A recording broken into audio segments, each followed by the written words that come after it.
Hello,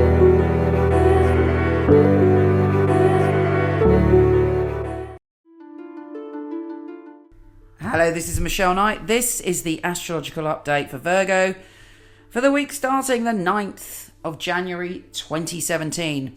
And what a week, what a very big week we have for you. And that's because Mercury, your ruler, is going direct. Thank goodness. And that's just the beginning of the story, but let's start there. If you've had communication problems, you've probably been feeling off your game. You haven't been feeling quite yourself. You may have even had technology issues, or dodgy emails, or someone sending the wrong text. Whatever. Thank goodness it's all back to normal, more or less. So you're feeling that you can be yourself more. But this week is incredibly powerful. We have all sorts of things going on, and it's a massive week for our souls. And it's a week where I urge everybody to pay attention to everything this week. It is seriously intense. And not only do we have a Uranus-Jupiter opposition, we also have Ceres and Eris involved.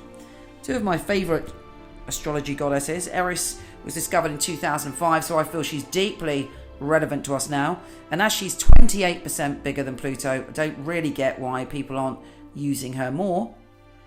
But if you're interested to know more about what they mean, go to the written weekly that I do on horoscope.co.uk.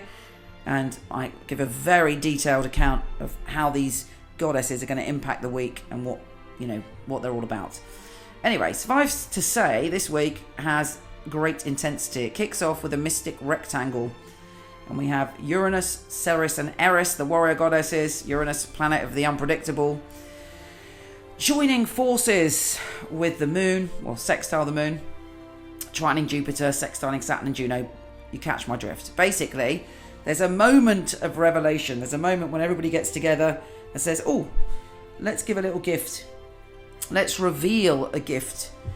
And allow Virgo to understand that actually they're quite good at finances and money if they awaken to their awareness of it.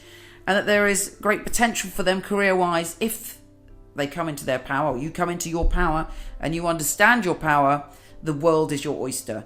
So obviously for each Virgo person, as it's a direct showing of the universe of your gifts, it's going to be different for everyone, but I would imagine one of those themes is connected.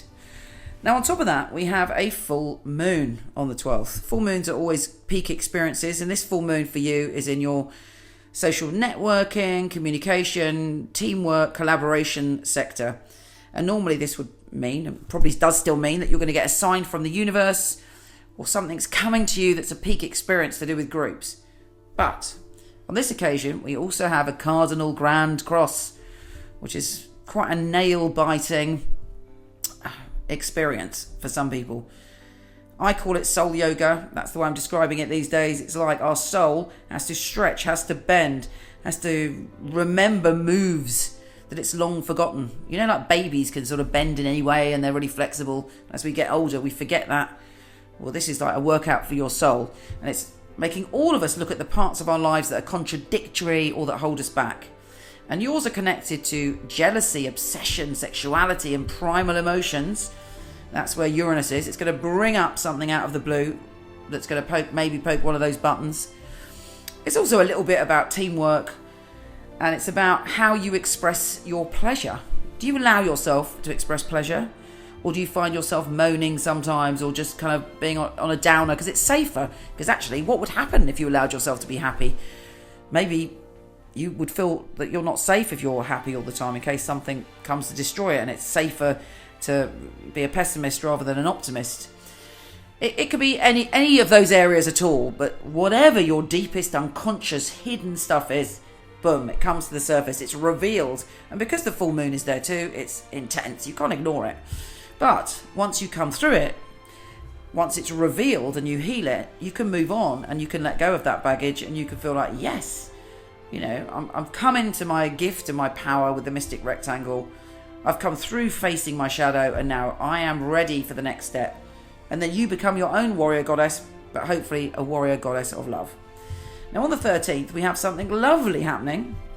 We have a Venus and Neptune conjunction. And for you, it's in your position of relationships. So on the 13th, and also Mercury re-enters your position of soulmates, creativity, love and happiness. So the 13th should be a peak wonderful experience. Hopefully you're feeling optimistic and joyful. You may have a real soul connection with someone, emerging a romantic date. You could even meet someone extraordinary that you have even a past life connection with. But something mystical and magical is coming your way. Also on the 14th, we have a grand fire trine. Maybe you're not entirely and directly involved in that. It allows you to heal and understand your family dynamic in some way, and to burn through some problems in the past and feel that you are energized and ready to move on to the next phase with passion and love for the people around you. So all in all, an extraordinary week. Take care, and I'll speak to you soon. Thanks for listening, and please, if you haven't yet, it'd be great if you could subscribe, share, like, or comment. Take care. See you next week.